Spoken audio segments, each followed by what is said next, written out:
Did you know a rideshare driver's phone kept accepting trips after he vanished?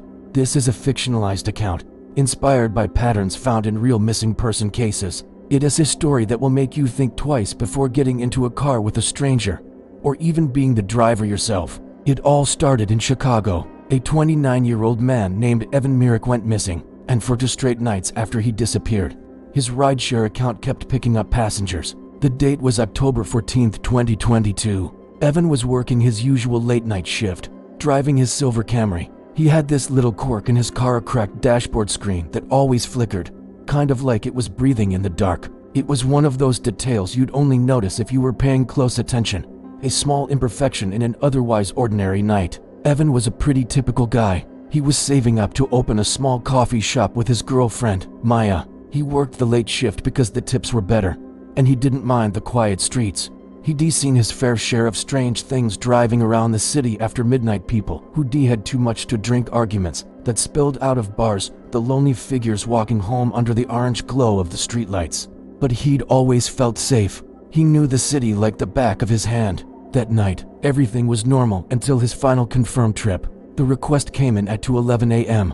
The pickup location was near Wicker Park, a trendy neighborhood that was usually winding down by that hour. The destination was unusual, a private address just off an industrial strip by the North Branch Canal. It wasn't a residential area. It was a place of warehouses, chain-link fences, and shadows. The passenger's name was simply Lena. That was it. No profile picture, no rating, no ride history. A ghost account. For an experienced driver like Evan, that was the first red flag. Seasoned riders usually have a history, a photo, something to show they're real. Lena had nothing. But it was a trip, and money was money, so he accepted. As he was driving to the pickup, he sent a voice note to his girlfriend, Maya. It was a habit they had on his late nights, little check-ins to let her know he was okay. He kept his tone light, but there was an edge to it. "Hey," he said, his voice a low murmur, "just got a weird one, headed out toward the canal. This rider, Lena, she's not talking." Then, if you listen closely to the recording, you can hear a faint sound in the background. It's subtle, but it's there, a squeaking noise, like wet shoes on a tile floor. Maya would later say it sounded like someone had just walked in out of the rain, except it hadn't rained in Chicago for a week. At 2:19 a.m., something triggered the interior dash cam in Evan's car. It was a motion-activated camera he'd installed for security. It only uploaded short, 7-second clips to the cloud when it sensed a sudden movement or a jolt. The clip that uploaded at that moment was unsettling. It showed Evan's hands gripping the steering wheel, his knuckles white. The cabin light inside the car flashes on for just a second, as if a door had been opened and quickly shut. And in that brief flash of light, you can see the back seat. There's a figure back there. You can't make out a face, but you can see a mass of dark hair stuck to what looks like a person's head and neck, as if they were soaked in water. The figure is sitting perfectly still, bolt upright, staring straight ahead. The clip ends. That's the last time anyone ever saw Evan Myrick. 7 minutes later, at 2:26 a.m., the car's GPS tracker shows it stopping. It's not at the intended destination. It's parked under a flickering street lamp on a service road behind a row of abandoned-looking warehouses, the kind of place you'd never go to unless you had to. The trip officially ends in the app, but the car doesn't move. At that exact moment, Maya's phone buzzes. It's a message from Evan, but it's not a text. It's an audio file. She told police she felt a knot in her stomach when she saw it. She played the file, pressing the phone to her ear. At first, there was only silence, a dead, empty sound that felt heavier than just the absence of noise. Then, another sound started. It was a soft, wet sound, like someone pressing their mouth right up against the phone's microphone and slowly, deliberately, exhaling. A long, cold breath. And after the exhale, there were 3 distinct taps. Tap, tap, tap. The sound was sharp, like knuckles rapping on glass. Then, nothing. Maya called him back immediately. No answer. She texted. No reply. She called again and again, but the phone just rang until it went to voicemail. Panic set in. She called the police, but at first, they told her she had to wait 24 hours to file a missing person report. An adult has the right to disappear, they said. But Maya knew. She knew something was terribly wrong. 2 long days passed. 2 days of frantic calls, of checking hospitals, of posting his picture all over social media.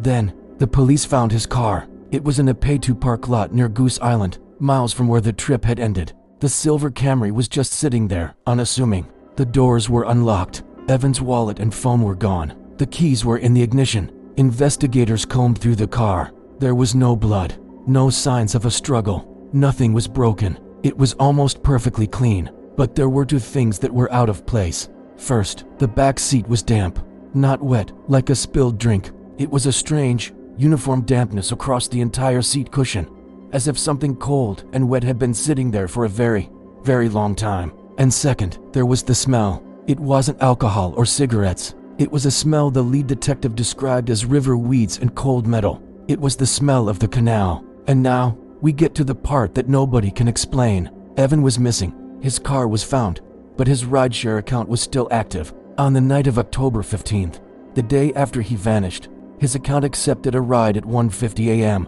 The pickup location was just a few blocks from the canal where his last trip ended. The rider, a college student named Ben, later told police the car arrived, but there was no one driving it.